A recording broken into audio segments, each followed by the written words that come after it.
बिहार के पटना में राहुल गांधी कल पैदल चलेंगे। राहुल और तेजस्वी यादव कल गांधी प्रतिमा के पास से चलेंगे और अंबेडकर प्रतिमा तक पहुंचकर अपनी यात्रा को खत्म करेंगे। राहुल 16 दिन से बिहार में हैं। वो वोटर जगाने निकले हैं। रिजल्ट क्या निकला? क्या बिहार का वोटर कांग्रेस की तरफ वाकई झुका? क्या बिहार में महागठबंधन की जीत का रास्ता यात्रा ने बना दिया? बिहार के एक नहीं, दो सर्वे आ चुके हैं और सर्वे कहते हैं कि राहुल गांधी का कोई भी प्रोजेक्ट सक्सेसफुल नहीं हुआ है। कांग्रेस की सीटें पहले से भी घटती हुई नजर आ रही हैं। पूरी रिपोर्ट आप यहां देखिए।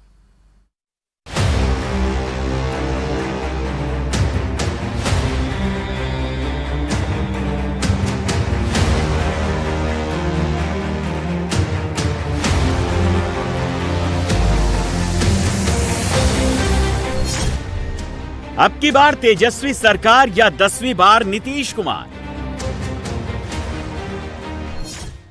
75 दिन बाद बिहार में क्या होगा? एनडीए को एक और मौका या महागठबंधन मारेगा चौका?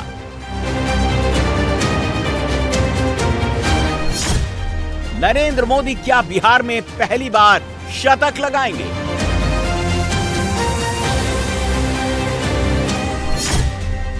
16 दिन की यात्रा करके राहुल क्या 16 सीट भी नहीं जीत पाएंगे? बिहार की यात्रा के बाद पटना में राहुल गांधी की पदयात्रा होगी। राहुल और तेजस्वी अब तक जीप में घूम रहे थे, अब वो पैदल घूमेंगे। इस यात्रा के दौरान कांग्रेस और बीजेपी की लड़ाई सड़क तक आई। अभी चुनाव हुए तो किसकी भलाई? बिहार के कांग्रेसी भी पूछने लगे कि हमने लाठी तो चला दी, लेकिन चुनाव में सीटें कितनी पाएंगे? तो बामुलाहिजा होशियार, सर्वे रिजल्ट आउट होने वाला है।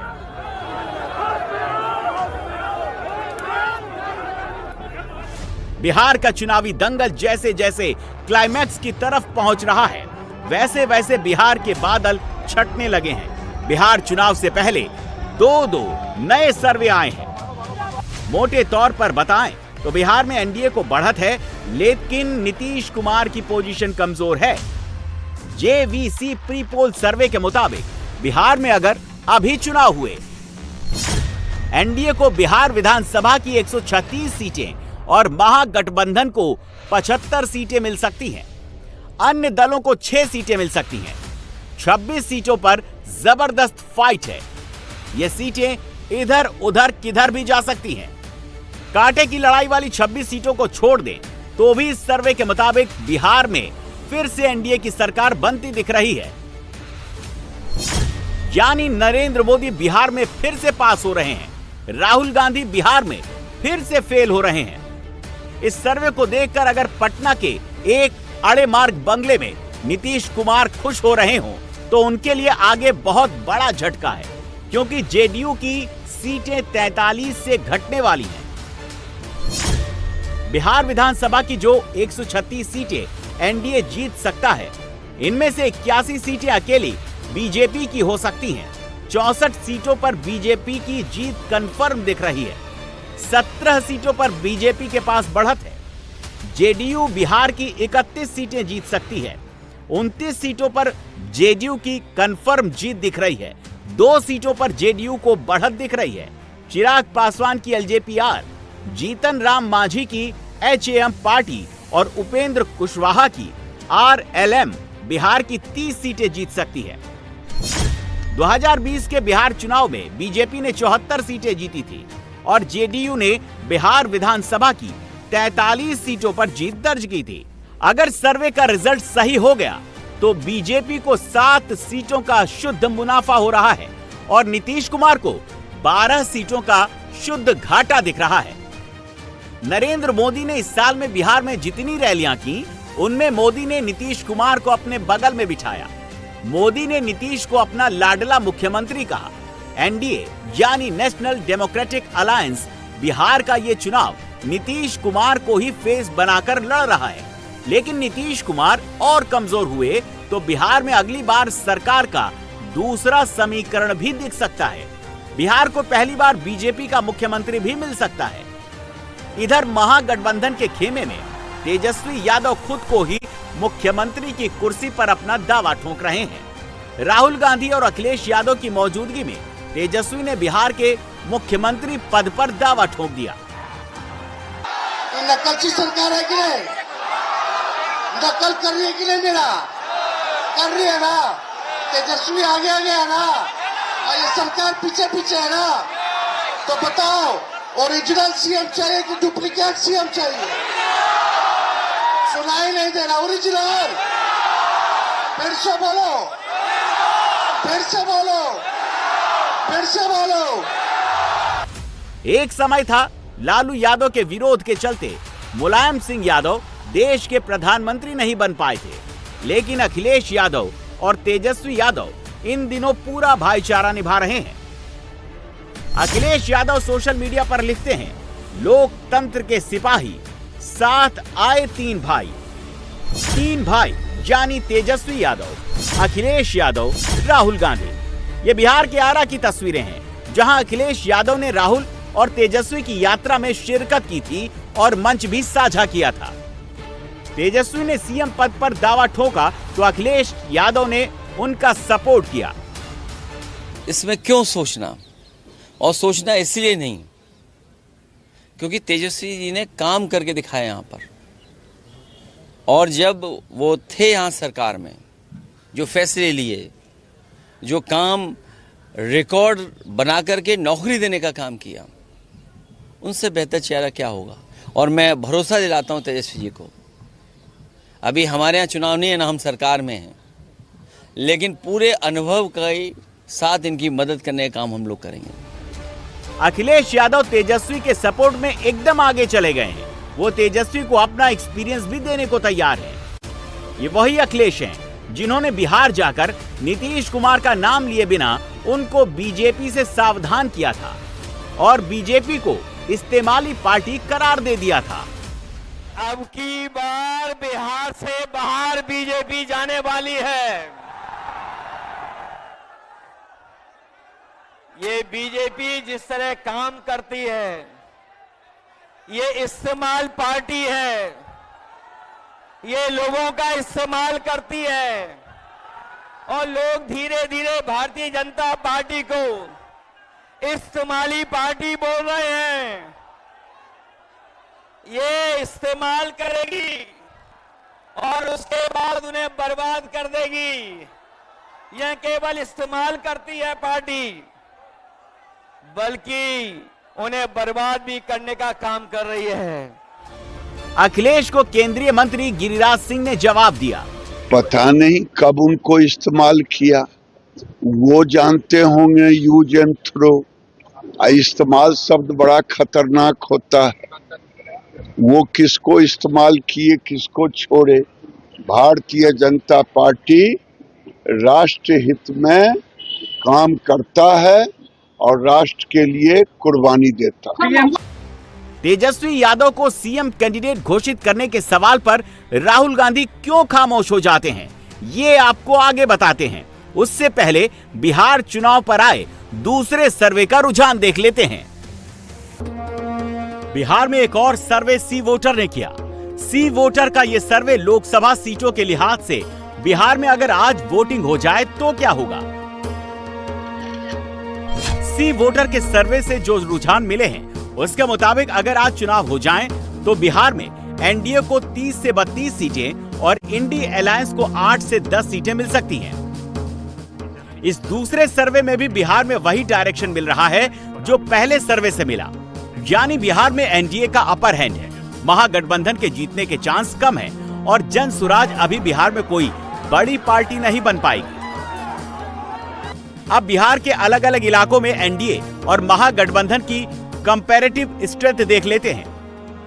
मिथिला में विधानसभा की 42 सीटें हैं। यहां एनडीए को 31 पर बढ़त है, महागठबंधन को सिर्फ 7 सीटें मिलने का अनुमान है। मिथिला में जनसुराज पार्टी को 1 सीट और 3 सीट पर कांटे का मुकाबला होने की संभावना है। मिथिला बीजेपी का मजबूत गढ़ बनता जा रहा है। इसी मिथिला में माता जानकी का विशाल मंदिर बन रहा है। यूपी की तरह बिहार में अब तक हिंदुत्व का कोई बड़ा पावर सेंटर नहीं था।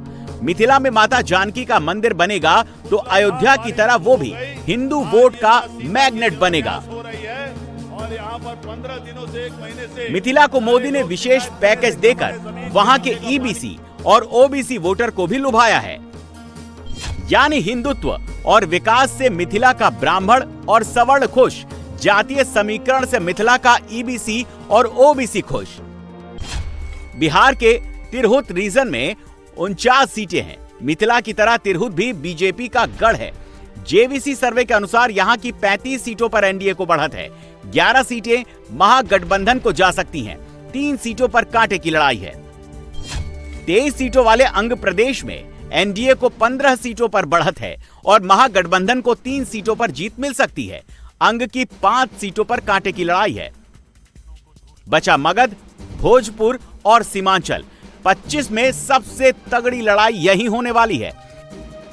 मगध रीजन में विधानसभा की 50 सीटें हैं। जेवीसी सर्वे के मुताबिक यहां 21 सीटों पर एनडीए को बढ़त है। 24 सीटों पर महागठबंधन को जीत मिल सकती है और 5 सीटों पर जबरदस्त कांटे की लड़ाई है। भोजपुर में सबसे ज्यादा 55 सीटें हैं। सर्वे के मुताबिक यहां 24 सीटों पर एनडीए को बढ़त है। 20 सीटों पर महागठबंधन के पास लीड है। 1 सीट पर जन स्वराज पार्टी को बढ़त है। 1 सीट बीएसपी को जा सकती है और 9 सीटों पर जबरदस्त लड़ाई की संभावना है। बचा सीमांचल। पश्चिम बंगाल के चिकन नेक से लगता हुआ बिहार का मुस्लिम बहुल इलाका, जहां औसत रूप से 47% मुसलमान हैं। तो सीमांचल का सर्वे भी देख लीजिए। जेवीसी सर्वे के मुताबिक सीमांचल की 24 सीटों पर एनडीए और महागठबंधन को 10-10 सीटें मिलने का अनुमान है। ओवैसी की एआईएमआईएम ने पिछले चुनाव में 5 सीटें जीती थी। इस बार एआईएमआईएम को 3 सीटें मिल सकती हैं। 1 सीट पर कांटे की टक्कर हो सकती है। कुल मिलाकर देखें तो महागठबंधन के पारंपरिक M+Y समीकरण की धार कुंद हो रही है और तेजस्वी यादव इस समीकरण में किसी दूसरी बड़ी जाति या छोटी छोटी कई जातियों को जोड़ नहीं पा रहे हैं। महागठबंधन के खेमे में जाति जोड़ने के लिए ही तेजस्वी यादव राहुल गांधी के साथ पूरी यात्रा में राहुल के पीछे पीछे चलते रहे और राहुल को फ्रंट सीट पर बिठा रखा। आरजेडी को लगता है कि राहुल ने अगर मुस्लिम वोट एकजुट कर दिया तो दोसाह पासी को छोड़कर बाकी दलितों में से आधे दलित भी महागठबंधन को जोड़ दिए तो काम हो जाएगा। मुस्लिम 17.7%, यादव 14.3%, नाविक मल्लाह 2% और दलित वोट में महागठबंधन का हिस्सा 6%। महागठबंधन के लिए कुल मिलाकर 40% वोट का कैलकुलेशन बैठता है। जेवीसी सर्वे के मुताबिक महागठबंधन ने बहुत अच्छा किया, तभी इस 40% वाले बैरियर को छू पाएगा। इससे आगे जाने का चांस बहुत कम है। एनडीए 42 से 46%, महागठबंधन 37 से 41%, जनसुराज 9 से 11% और अन्य 7 से 8%। वोट शेयर का यह अनुमान जेवीसी सर्वे में लगाया गया। अब सवाल यह है कि बिहार में 16 की यात्रा करके राहुल ने क्या हासिल किया। 2020 के चुनाव में कांग्रेस 70 सीटों पर लड़ी, 19 सीटों पर जीती। 2024 के चुनाव में कांग्रेस ने लोकसभा की 3 सीटें जीती और 12 असेंबली कॉन्स्टिट्यूएंसी सेगमेंट में कांग्रेस ने लीड बनाई। 2025 में अगर अभी चुनाव हो गए तो कांग्रेस को अधिक से अधिक 10 सीटें मिल पाएंगी। 8 सीटों पर कांग्रेस के पास बढ़त है और 2 सीटें वो और जीत सकती है। मतलब यह कि अगर सर्वे सच हो जाए तो राहुल की पदयात्रा का पूरा मकसद फेल हो जाएगा। ये नरेंद्र मोदी जो चुनाव जीतते हैं, ये वोट चोरी करके चुनाव जीतते हैं, इसको समझिए। ये वोट चोरी करके चुनाव जीत रहे हैं और हमने इनको बता दिया है, पता लगा दिया है कि बिहार में एक वोट चोरी नहीं होने देंगे। वोट चोरी होने दोगे? वोट चोरी होने दोगे? और जोर से वोट चोरी होने दोगे? राहुल और तेजस्वी ने 16 दिन तक बिहार के लोगों को मोदी और चुनाव आयोग के खिलाफ भड़काया। सब मिलजुल करके जो है हम लोगों को चुनाव जो है लड़ना है। ये लोग बड़का झूठा पार्टी, जुमलों वाली पार्टी केवल अफवाह फैलाने में माहिर है। रूमर फ्लोटिंग सेंटर जो कहा जा सकता है वो है। तो इस बार बिहार की जनता जागरूक है और लोकतंत्र की जननी बिहार है, और यहाँ से लोकतंत्र को मोदी जी खत्म करना चाह रहे हैं इलेक्शन कमीशन के साथ मिल करके, जो कि हरगिज़ नहीं होगा। सभी बिहारी जो है अपने वोटों की हिफाजत करेंगे और बीजेपी को मुंह तोड़ जवाब देंगे। पिछले 16 दिन में राहुल और तेजस्वी ने 23 जिलों और 50 से अधिक विधानसभा सीटों को कवर किया, लेकिन बिहार के लोगों को अपनी तरफ करने में फेल रहे। सी वोटर सर्वे के मुताबिक बिहार के 58% लोगों का कहना है कि एसआईआर सही है, इससे केवल नागरिकों को वोट देने का अधिकार मिलेगा। 12% लोगों का कहना है कि एसआईआर करने का जो समय चुना गया वो संदिग्ध है, और 17% लोगों का कहना है कि एसआईआर सत्तारूढ़ पार्टी को फायदा पहुंचाने के लिए किया गया। जेवीसी के सर्वे में पब्लिक से पूछा गया कि वोट चोरी के दावे पर कितना विश्वास करते हैं। 32% लोगों ने कहा कि हाँ, वो वोट चोरी का दावा सच है। 59% जनता का कहना है कि वोट चोरी के आरोप पर उन्हें भरोसा नहीं है। 9% लोगों ने इस सवाल का कोई जवाब नहीं दिया। बात सिर्फ बिहार की नहीं है, पूरे देश में 64% लोगों को लगता है कि भारत में चुनाव फ्री एंड फेयर होते हैं। 32% लोगों को लगता है कि चुनाव में कुछ न कुछ घपला होता है। बिहार में नीतीश घट रहे हैं, तेजस्वी घट रहे हैं, कांग्रेस घट रही है और जन सुराज सिंगल डिजिट से आगे नहीं बढ़ पा रही है। तो बढ़ कौन रहा है? मोदी की पार्टी। बिहार में लॉ एंड ऑर्डर की समस्या बढ़ने से भी बीजेपी का फायदा है। नीतीश कुमार की सेहत को लेकर बढ़ रही अटकलों से भी बीजेपी का फायदा है। तेजस्वी को सिर्फ एक फायदा है, सीएम फेस के तौर पर तेजस्वी अभी भी सबसे आगे चल रहे हैं। बिहार का बेस्ट सीएम कौन? जेवीसी ने यह सर्वे किया तो तेजस्वी यादव 30% लोगों की पसंद रहे। नीतीश कुमार को 23% लोगों ने बेस्ट सीएम कैंडिडेट बताया। प्रशांत किशोर 14% बिहारियों की पसंद है। चिराग पासवान को 9% लोग पसंद करते हैं और कुशवाहा समाज से आने वाले बीजेपी के डिप्टी सीएम सम्राट चौधरी भी मुख्यमंत्री पद के लिए 9% बिहारियों की पसंद है। तेजस्वी के पास लीड है, लेकिन वो अपनी पार्टी और गठबंधन के लिए सीटों में इसे कन्वर्ट नहीं कर पा रहे हैं। इसीलिए राहुल गांधी भी तेजस्वी को सीएम कैंडिडेट घोषित करने से हिचकते हैं। पूर्णिया में वोटर अधिकार यात्रा के दौरान राहुल से जब सीएम फेस को लेकर सवाल पूछा गया तो उन्होंने इसका गोलमोल जवाब दे दिया। बहुत अच्छे तरीके से एक पार्टनरशिप बनी है। हम मतलब सारी की सारी पार्टियां एक साथ जुड़कर काम कर रही हैं। कोई टेंशन नहीं है